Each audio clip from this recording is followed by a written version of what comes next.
We have breaking news. Manscaped now sells beard products. That's right. They are once again revolutionizing men's grooming with the brand new Beard Hedger Pro Kit. From a beard trim to a fresh shave, the technology behind the Beard Hedger Pro Kit allows you to shape your signature beard look.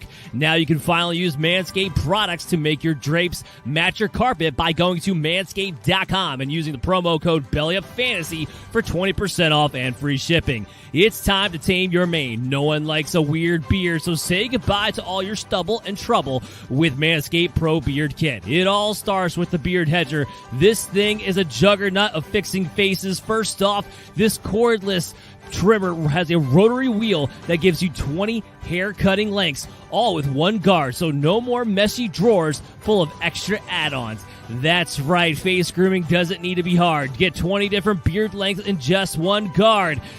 Plus, it's waterproof, so you can shave in the shower to avoid all that hair in the sink. The titanium-coated T-blade is tough on hair but smooth on your face, leading to single-stroke efficiency that brings satisfaction one stroke at a time. So make sure you get 20% off and free shipping when you go to manscaped.com by using the promo code BELLYUPFANTASY. Once again, that's 20% off and free shipping when you use the promo code BELLYUPFANTASY at manscaped.com.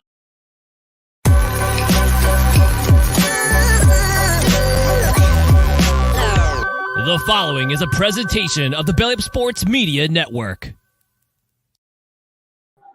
All right, what is up, Fight fans? We are back. A special episode of Combat Deviants this morning. We are being joined by the man to my right, Mr. Kaleb Harris, the Lionheart himself. How you feeling this morning, my brother? Getting them morning crust out of our eyes still? Yeah, a little bit, man. Just got done teaching a 6 a.m. class. Talked to a couple of my students for a little bit and then got a workout in. Now I'm headed to go do a little honeydew list. Honeydew, yeah, we know how that goes.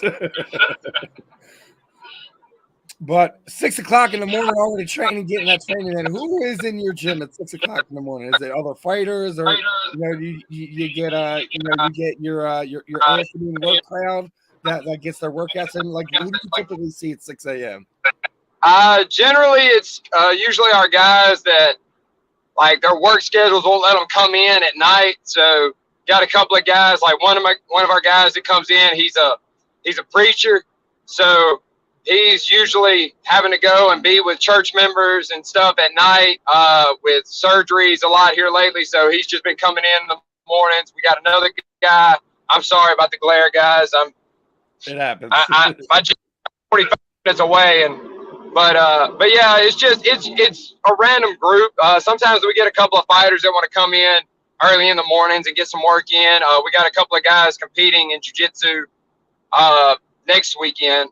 And so one of our guys came in and got a few rolls in with us. That sport jiu-jitsu really kind of changed things the last few years, right? Getting a lot more guys in the gym for stuff like that. Oh yeah. I mean, you got guys now that, I mean, they're actually starting to make some money competing in jiu-jitsu. I know, like, if you look over the last few years, I think one of the biggest ones, was Danielle Kelly. She's probably one of the biggest ones who kind of started off in that racket. And now she's headlining one FC grappling club. It's crazy. Yeah. That's a show right there that's starting to make big waves, is ONE FC. They slowly been taking things over. People don't even realize it because they're so wrapped up in what's going over here in the States. I agree, man. I agree. Like, I really enjoy watching ONE FC now because you get to see Thai fighting, you get to see kickboxing, jiu-jitsu, and then you've got MMA. And, I mean, let's be honest here. Who doesn't like it when they basically say, you know what, let's throw some of the rules out the window? Or the traditional rules. Yeah. I mean, obviously, you're a BKFC fighter now, so we've seen kind of how some rules kind of get thrown away. Okay, let's only deal with this today. Let's only deal with that today. I think combat sports really has become a true thing of combat sports. It's not just boxing running this part. It's not just mixed martial arts doing it. Everyone has their own time in the scene right now. You're right, man. You're right. It's a fun time to be involved in. I mean, then you also get the jokers like we get Mr. Jake Paul and his nonsense. Look, man, I said it a while back. I told some guys in my gym, if he went out there and knocked out Tyrone, I'm going to talk trash about Jake Paul anymore, and I'm not. He's doing the same thing that every other boxer did coming up. He's fighting guys that are way under his league. And I don't mean that when I say that like Anderson Silva and Tyrone Woodley are under, but they're not boxers, you know? And like it's just like his brother Logan. And you already trying to get into the UFC. The one thing I've been dragging on him the most at is the weight thing. That's my biggest thing. Like the rest of it's still irrelevant. You're a promoter. That's what you do. But the weight thing is my problem. Exactly. You know, and it's like Logan is like, I mean, he's got his, don't get me wrong. The Paul brothers, whether you like them or hate them, they're hard workers. They put in their work. Logan Paul has done a lot of work for like getting into the WWE. I'm sure money had something to do with getting him a foot in the door. But let's be honest here. The WWE is a big enough brand. They're not going to let just some YouTuber come in if he's not willing to work. And now he signed this deal with UFC, but yet Logan's still wanting to call out 55ers. Like, dude, you walk around at 210 pounds. Like, come on. Didn't he just call out Patty Pimblett? Didn't he just call out Patty Pimblett? I'm like, are you serious? You're going lower now. That's everything that I've been saying is he wants to fight Patty Pimblett, which, I mean, hey, you know, I still probably would put money on Patty, just to be honest with you. If it's an MMA fight, absolutely. But when you're going in there, going against guys that are 2-3 weight classes below you, are you really testing yourself? I mean, come on. And that's the thing, man. You know, you look at any pro boxer, their first 10 fights, the guys had upside down records. I don't care what fighter you're talking about. I mean, that was how they built themselves up. And then they started really fighting guys that were on their caliber. So, you know what? Let's see if this Tommy Fury fight pans out, and then let's see what happens from there with Jake, you know? Yeah, I mean, it's interesting to see if he actually everything plays out and he actually goes to PFL and he actually takes a couple fights and things of that nature. We'll see what happens.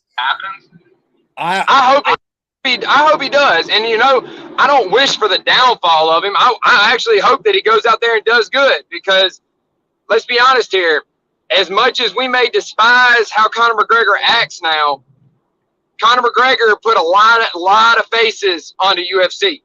So it's kind of one of those things of like, unfortunately, it's the devil that you have to have. So, I mean, Jake Paul is going to put a lot of eyes on PFL, which is going to increase their sales, which means more fighters are going to start going to PFL. Like I said, I'm at the point where combat sports, where I don't want to sit there and just be like, I'm just watching this or I'm just supporting this. I will always be pro athlete. So when I see what Francis Ngannou did this past month, bravo. I will always be 100% pro fighter. You guys need more advocates on every different level when we're talking about what goes on in the sport. You know, everyone who knows X, Y, and Z, there's still something you don't know. Some way that they're able to kind of funnel you off this way, cut you off that way. We've seen how the UFC goes about when they get rid of some of their falling superstars. They make sure they go out on the wrong foot. I think Nate Diaz is probably one of the few that was able to turn that around. You're right. Nate went out. Nate wanted to go out. Now, I guess your real question is, you're obviously a fan of combat sports. Where would you like to see him end up? Would you like to see him in your backyard with BKFC? Would you like to see him a free agent running around just taking fights wherever? What do you think the future holds for Nathan Diaz? So, if by some miracle Nate Diaz ever sees this, I have all the respect in the world for the Diaz brothers. They are the original gangsters of MMA. Like I loved watching the Diaz brothers growing up. If he was to come to bare knuckle and he decided, you know, he wanted to fight at 165, I'd be happy to be the guy to enter him. I want Nate to do whatever Nate wants to do. Like if he still feels like he's got some dog left in him and he wants to fight, then I hope he goes and gets those fights. I just want him to be smart about it. Take care of his brain so that way he's got a long life ahead for him and his brother to enjoy life. I don't want to see – I hate seeing guys that go out there and they fight for a living. I tell everyone, like anyone who gets into the sport, go watch what happened to Gary Goodrich. Look what happened to that man. He's one of these guys that was one of the pioneers of the sport, one of the first guys to get CTE, he has serious memory loss issues, things of that nature.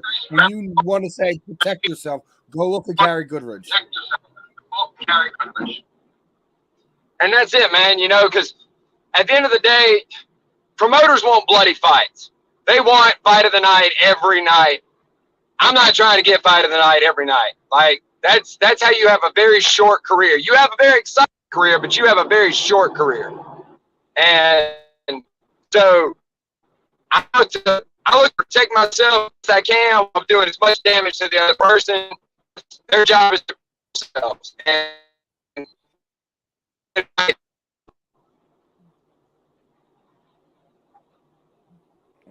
broke up there a second. Let me get you back. Yeah, I live in the boonies, man. Oh, it's all right, brother. I know how it goes. But now, obviously, you know, BKFC's got a bunch of big fights coming up. Your fight's coming up. You got Knuckle Mania 3 coming up. How excited are you for the growth that we see just in, not just bare knuckle in general, but just what Dave has done with BKFC over the last few years? You've been there since what? The 5th event or so, I think it was? Yeah. I watched BKFC 3 from the stands and was able to get on a card by BKFC 5. And I mean, I loved it. I love the fighting. I love the exoticness of it, I guess you could say, because I'm always that guy that's trying to do the new thing. I was the guy dyeing my hair every different color of the rainbow back in high school, just because I could. I saw bare knuckle and said, hey, I want to do that. I've seen everybody's been talking about this king of the streets that's been going around. And, hell, I'd love to do that. I mean, I just like testing myself. And with BKFC, they're growing. Hopefully they start sending me outside of the South. I love the South, don't get me wrong. But I want to go to London. I want to go to Thailand. Hell, send me up to the north part of the UK. So I'm sitting there. I hear you, bro. It's one of the questions I always ask a lot of the fighters. Obviously, we fight in the States. We're from the States. Where do you want your passport stamped? What's that location that you have to fight in? Is it the O2 Arena in the UK? Is it Saitama Super Arena in Japan? Where is the dream location for one of your fights? Dublin, Ireland. Send me to Dublin, baby. Send me to Dublin and let me fight. Let me fight over there. I don't even care if I get paid. I just want to have a fight in Dublin, Ireland. Ireland is one of the most beautiful. Do what? Does it got to be Croke Park? It might be, man. I just want to go to Ireland. Like I've always, that's one of the top 3 places I've always wanted to travel.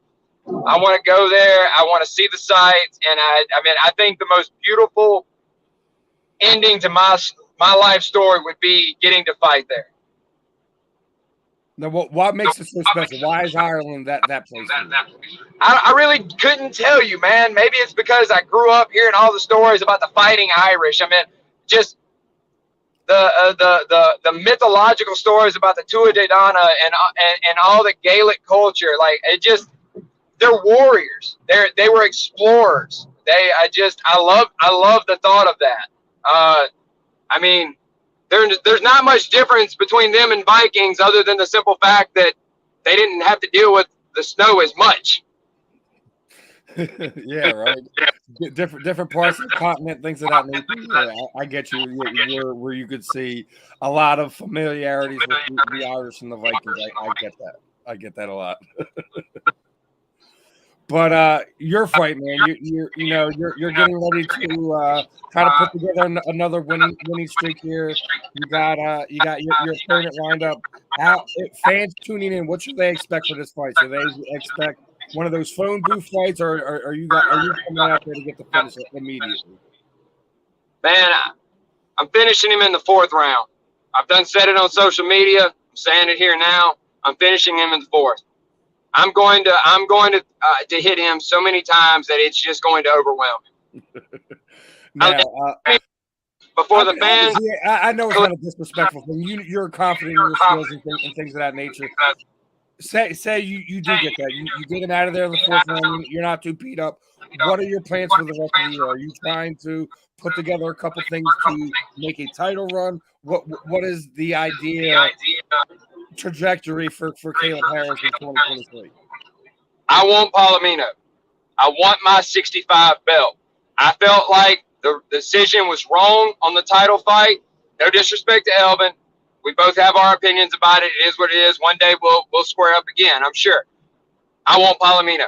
I want that 65 belt. And if I can't have Palomino right away, then I want every one of these little 65ers that keeps popping off saying that they claim a title shot, they claim a title shot. If you ain't beaten me and you haven't beaten Elvin Brito, you don't deserve a title shot yet. Things are heating up in that 165-pound division. Outside of Palomino, you said these guys are chirping. If you had to pick one of them, who is it?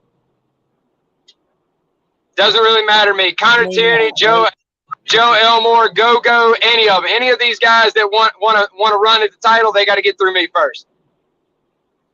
Fair enough. Now, obviously, I was talking about Knuckle Mania. It's always one of the biggest events. Who's winning that main event? These two have been at each other's throats, inside the cage, outside the cage, falling off press conference stages. What is going to happen when these two finally get in there? It's going to get bloody. I think we saw with Isaac Doolittle versus Mike, I think we saw that when Mike gets hit hard, it takes him a second to recover. Now, I'm sure from that fight, he has worked on that a good bit. So it's going to be interesting. Lorenzo comes out with a lot of pressure. So I think it's going to be the first one that gets clipped is probably going down because the other one's not going to let up. If Lorenzo can clip Mike, I think Lorenzo puts on the pressure and it ends up being a ref stoppage. If Mike clips Lorenzo first, I think Lorenzo goes out. I really do. I think it literally is. Like when you're talking about this fight, it's a coin flip. It literally is. Yes. I mean, they could go either way. Like you can make cases for Mike, you can make cases for Lorenzo. It's an amazing fight and a great point to have on a great card. I think that Mike needed that Isaac Doolittle fight because he basically ran through everybody before then. No one tested him. No one. Not until that fight. The only person that's really ever hurt Lorenzo was I'm not even going to attempt to pronounce my guy. I call him Cuban Assassin because that's what that's his name, and I don't want to disrespect him. But he's the only guy who put Lorenzo out. So Lorenzo can take a shot. We know that. And it's going to be a fun fight. And I don't envy any booker that's having to take bets on these fights. We'll see how the lines move as we get closer and things of that nature. But back to your event, you got another big one on your hands with Arnold Adams taking on UFC veteran Alan Belcher. Now, Alan's definitely been taking a total transformation since leaving MMA, coming over to BKFC. Arnold Adams has obviously been terrorizing heavyweights in the BKFC since he got there. How does this one play out? Because both of them have cases where they can put the guy out as soon as they touch him. If it goes to decision, I think Arnold Adams wins. But, of course, I'm never going to root against the Mississippi guy. Alan Belcher was the first guy from Mississippi to make it to the UFC. I remember getting to go train at his gym a couple of times when I was 16.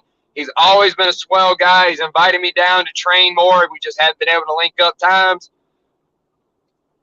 I think Alan. That happens. Yeah, I had Alan on a few weeks ago. He had a blast. He was hitting me up afterwards. He's one of the true, genuine dudes who was absolutely terrifying when he steps in that cage ring.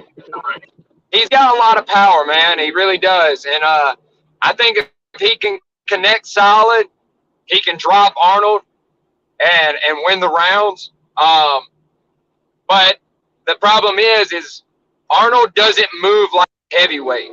He punches like one, but he doesn't move like one. And that's what's kept him as champ for as long as it has, is because most of these guys are Here's the usually thing just. about that, though. Here's my thing on like that. Absolutely, Arnold's been there. He's been in the deep waters. He doesn't move like a heavyweight. Well, neither does Allen. Allen wasn't initially a heavyweight. He started his UFC career as a middleweight. So I could see where that speed versus speed thing should be really interesting to see how it plays out.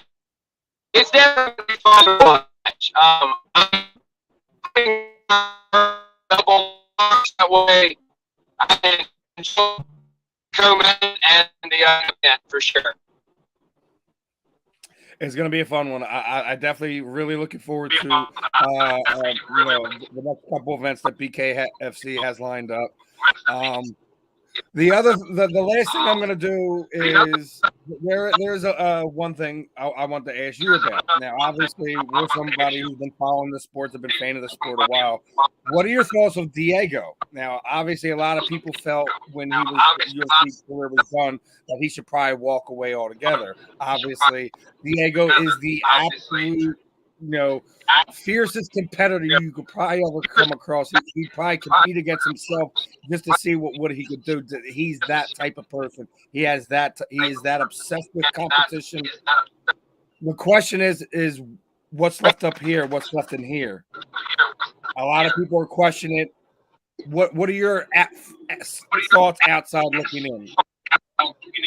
So I don't pay attention to many fighters, to be honest with you. Like even half the 65ers that I named, they're the only reason I know their names is because they talk a lot. And I mean, like Joe's a good guy. I ain't really met Connor, but I see him posting all the time on Facebook and stuff. We're friends on Facebook. He's an exceptionally skilled guy. I don't pay attention. If you're not my opponent, I really don't care about you until it's time to care about you. And that's not a mean thing. It's just I got more things on my plate to concern myself with than other men. But with Diego, I'm the guy that's never gonna Rocky 6 was my favorite movie because you saw an old guy that still had some fight left in him want to get out there and put it in the world. I don't know why no one talks about Balboa. I love that movie for whatever reason. Him just being you're old, you're too slow, you got your joints are calcified. He's just gonna make some hurting times. That's one of my favorite scenes in that movie. With Diego, I mean, if the man feels like he still needs to fight, and honestly, if his personality in the ring is his real personality, then yeah, I think that man will fight till he ain't breathing no more. And I don't think there should be anybody there other than his family that might be able to tell him, hey, you shouldn't do this. So if he feels like he's still got something in his heart that he needs to go out there and fight with, let him go out there and fight. Obviously make it a fair match. Don't feed him to somebody that's a killer, but also don't give him a can. Be respectful of the fact that this man has been in the game for a long time, and that's one of my biggest pet peeves is to hear somebody say, oh, it's time for a fighter to retire. Okay, well, that fighter doesn't feel like it's time to retire yet. And I mean, yes, my team will probably one day have to tell me, hey, bro, you're 60 years old. It's probably time to stop doing, bare knuckle. If I got to fight him, I'm going to tell you, shut up. Brady in it now. Look, I will be, man. I will be. Realistically, I give myself probably about another 10 years, because I've got a beautiful wife. I do want to be around for when I do decide to have children, and I don't want to be having to have my wife remind me of who my kids are every 5 days, So, I mean, but I take that, I think about that now by protecting myself when I'm fighting. Everybody's like, oh, I want to see these bloody fights, in bare knuckle, and I want to see them stand toe-to-toe in the ring and just stand in a – yeah, that makes for exciting fights for the fans. But if you really care about the fighters, you don't want to see that all the time. You want it quick. You want quick fights. You want them 17 seconds fights, them 40-second fights. Just because you guys don't get to really accumulate the damage, you don't get the damage on your hands. People don't understand that's another thing about this sport that's totally different than MMA. You guys break your hands and or wrists 10 times more often. Well, you say that. This will be my 10th bare knuckle fight, and I've never broke my hand, so. Lucky bastard. Literally almost everyone I've had on their talk to have broken their hand, something. Mine and Jim Aller's fight was probably the worst damage I took. And in my last, let's see, from Noah Cutter Derek Finley. I took some damage in the Elvin fight. And then with Harris, between Noah Cutter, Finley, and Harris, three of my 9 fights, I didn't really take a whole lot of damage other than one good shot to the eye. I took a shot to the eye against Harris in the first round. Y'all can see it in the last 10 seconds when I start backing up. Finley, I danced around Finley until the 5th round, and then he caught me one good time in the eye. And with Noah Cutter, I think I scraped my knuckle when I almost ripped his nose off. But that's about it. So, I mean, it's about learning how this fight works. And, I mean, I also blame it on good genetics. I heal rather quickly. I don't know why. Don't know I guess when God made me, he knew I was going to be a fighter.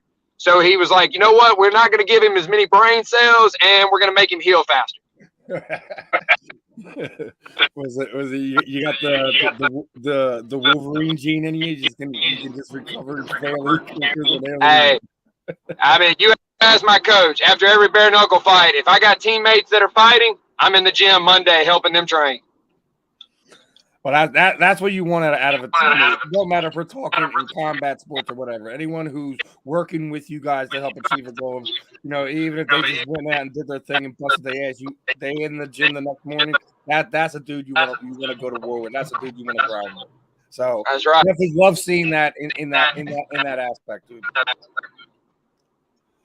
But before I get ready to wrap it up and let you go, what I typically do is kind of throw the proverbial microphone over you. Anyone you would like to thank, training partners, teammates, shoot out your social media sites, any sponsors you have, anything you're doing outside of combat sports or in the cage or in a ring that you would like to let people know, the time is yours, my friend. Yeah, guys. So first of all, let me just real quick, I want to thank my sponsors, Knockout Canada and Downrange Lifestyle. Thank y'all both so much for supporting me over the past couple years. I want to thank my family for always dealing with me when I get hangry, cutting weight. My coaches, Johnny Little, Dustin Puma, and my teammates, James, JJ, Josh, Rocky, everybody. There's too many to name. Thank you all so much for this. I'm planning to bring home the win for you guys, not just myself. As far as things outside of the gym, guys, I'm not political. I don't get into the drama of the news, but one thing that is going on seriously in our country and all around the world is mental health. I'm a big advocate for keeping people here on this earth. Okay. If you are thinking about pulling the final plug, if you're thinking about harming yourself, please reach out to somebody. I promise you, as many that no one cares, someone does. Please check. And we'll talk to you. Anything you want. If I can't get back to talk to you. This is why I don't it's out there thinking about a barrel in his mouth. Look up and see that I choose not to do that. I choose to do something better. I take every bit of anxiety out there in that ring. So, to anybody out there that's listening, I love you and you deserve to be here. And thank you.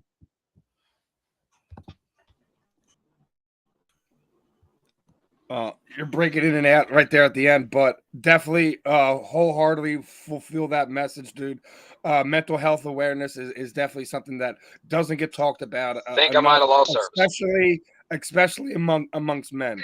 I still think the only one that over the past 5 years or so that I've known has made a point to make a note about this is Eagles right tackle Lane Johnson.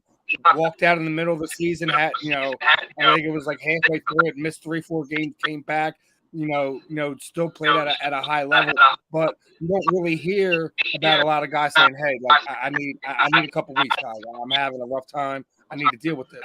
Not a lot of people not a lot of people say things that, you hear, football players are these super tough guys that, you never hear anything about that. to hear Lane Johnson say, "Hey, I need a few weeks, guys. Take some time out, come back." And still, if you look at him right now, he's playing hurt. He's playing at a championship level. Like, we're all human beings. We all break down. We all have bad days, bad weeks, bad months, whatever. We all have someone to talk to, and our brothers in arms. Don't matter if we're talking about combat sports guys. Doesn't matter if we're talking anyone who needs someone to talk to, regardless if it's you, Caleb, if it's another one, like anyone, like same thing you said. I'm gonna say the same thing. Reach out to us, man. Reach out to anyone. Anyone you think will hear you, will answer. More people will respond than you possibly imagine. It's not about you're weak, you're wrong, you're broken. No. Someone needs to help pick you back up, and that's all it takes to put those thoughts back on the right track, put that person back on that right path. So definitely appreciate you making move to that. It's definitely something I talk about. My co-host Eddie, he has been battling his own personal mental health demons and things of that nature. So it's a big thing for him as well. Unfortunately, he wasn't able to get on here with me today after work and things of that nature. But it's one of these things. Mental health awareness will always be one of the forefront things that I will always speak about. I'll speak out on it publicly, privately, whatever. Everyone needs to kind of bring this to the forefront. We talk about all kinds of things that go on in this world. Mental health awareness doesn't get touched on enough, and it doesn't get talked about enough. You're absolutely right, man. But as we wrap it up, any last words, my friend? See you guys February 24th. Absolutely, guys. Make sure you guys are, if you haven't downloaded the BKFC app, make sure you head over to the website. If you're going to get tickets, make sure you look out for Caleb's code to make sure he gets his on the back end. If not, guys, make sure you're tuning in at home. BKFC 36 should be pretty good. And again, the following week, Knuckle Mania. There's never enough action in BKFC or combat sports in general, regardless if we're talking UFC, regardless if we're talking boxing, Invicta, whatever. There's always something going on in combat sports. That's why you have the combat deviants here on Belly Sports. It was a great time talking to you this afternoon, my friend. This morning, rather. I'm so used to being on a night. But that's a skill for you in this upcoming fight. Hopefully, you don't need 4 rounds. You get it done fairly quickly. Either way, hopefully, you get back in there. You get a few more fights this year, and you can go on that march to go get that title back. That's right. But as we put a bow on this one, I appreciate you taking your time, Caleb, and have fun, my friend. I'll be in touch. I appreciate your time, man. Have a good one. Likewise, you too. All right, everyone. That was Mr. Kaleb Harris, the Lionheart. He's going to be fighting at BKFC 36. Can't wait for that card. Again, Knuckle Mania is going to be right around the corner. Bunch of stuff going on in BKFC, in combat sports in general. Don't forget to tune in tonight. I got another one lined up for you. We have some more bare knuckle fighters and another fun interview lined up for you. You'll have to make sure you're locked in, make sure you're subscribed, and you'll figure out what we're getting into tonight. Other than that, we will see you soon, guys. Have fun. I'll see you later.